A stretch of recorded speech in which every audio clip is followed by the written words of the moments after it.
Hello everyone and welcome to a new video. Today's video is quite interesting as we're gonna get into the dark side of South Korea.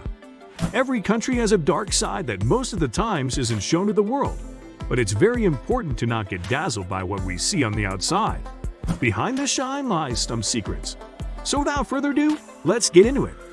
In many respects, South Korea is an exceedingly outstanding nation and country. In the 1950s, it had a degree of poverty comparable to that of India, but today it has a level of prosperity comparable to that of Spain or New Zealand. It is presently the 12th largest economy in the world, judged by purchasing power, making it the 12th largest economy overall. Along with a thriving pop culture, it is responsible for the creation of world-class corporations such as Samsung and Hyundai. However, when one speaks with South Koreans, it quickly becomes clear that the economic miracle that the country is experiencing also has a very negative aspect to it. There are two numbers that stand out as particularly startling. The rate of suicide in South Korea is higher than any other developed nation in the world. In addition to this, it boasts the world's lowest birth rate for a developed country, with only 1.2 children being born for every woman. Because of this, the population as a whole is getting much older at an alarming rate. If South Korea is unable to change its demographics, a senior economist in Seoul warned me that the country will implode in 2 generations' time. In a strange twist of fate, it appears that both of these societal issues may be connected to something that is sometimes viewed as one of the greatest triumphs of the nation: its extraordinary record of educational attainment. Literacy and mathematical prowess are 2 areas in which South Korean students aged 15 far outperform their peers across the world. However, this fantastic accomplishment does not come without a cost. The vast majority of school-aged children receive supplemental instruction at their homes in order to better prepare them to compete academically. It is believed that the high cost of providing education for several children is one of the factors that discourages parents in South Korea from having more than one kid. And the stress that comes along with the competitive spirit that is established at school has been widely cited as a possible cause for the high suicide rate. In general, I have a short temper when confronted with the claim that capitalism is the root cause of unhappiness. After all, there are not very many people in South Korea who have the intention of fleeing to the north. On the other hand, there is a definite downside to the miracle that has taken place in South Korea.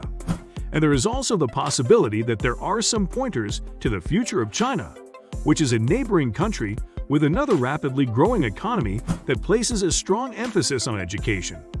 China is also struggling with a low birth rate and a rapidly aging society.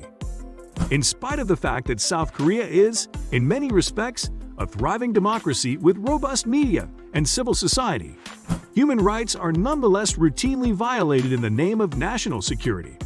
When it comes to discussions on the northern region, successive governments have relied on stringent security measures to place limitations on citizens' rights to freedom of expression. The National Security Statute, NSL, which is a relic from the period immediately following World War II, and under which Lee Jin-young was accused, is the law that is considered to be the most heinous of all. The National Security Letters, NSL, ambiguous language makes it easy for the police and other authorities to misuse it. For decades, governments have used it as a tool to persecute political opponents and dissidents.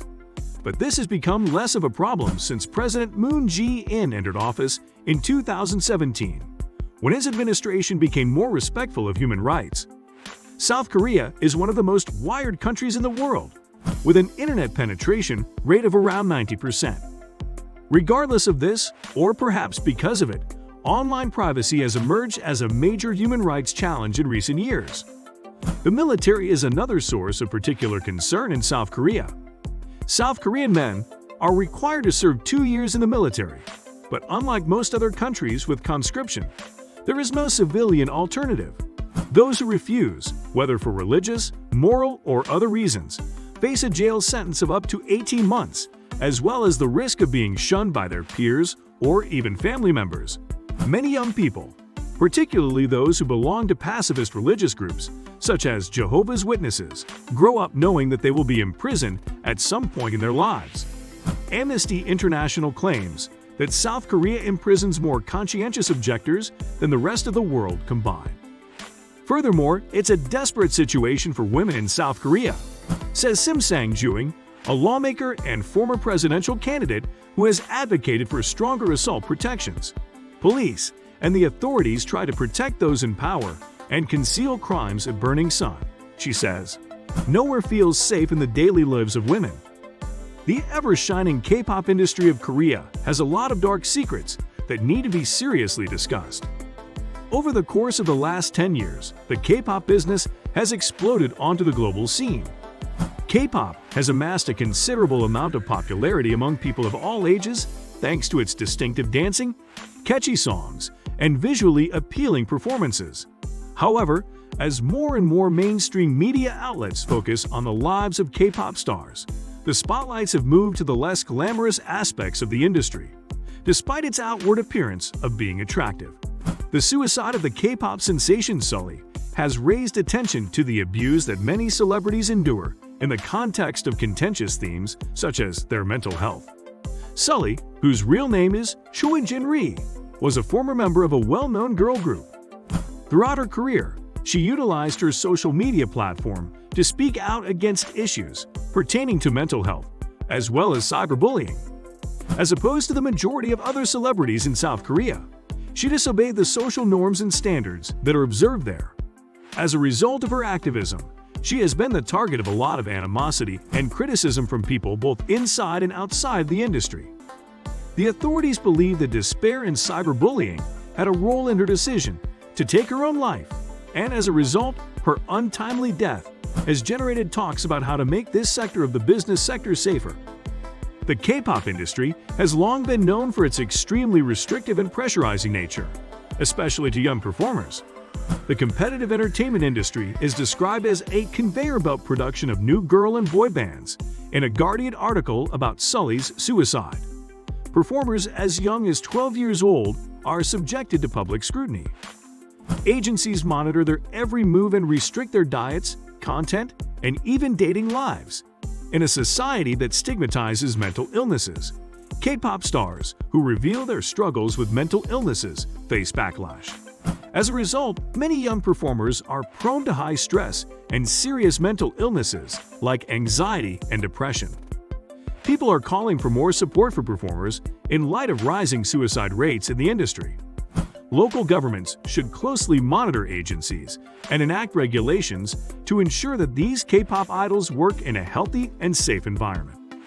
Finally, it is up to us, the audience of such a large entertainment industry, to view these stars objectively and without prejudice in order to truly affect change. No country is perfect, and South Korea is definitely way more fantasized. Although South Korea has a lot of positive elements, but the negative ones can't be denied nor ignored. That's it for today, guys. Hope you enjoyed the video. Don't forget to like and subscribe to the channel. Thank you for watching.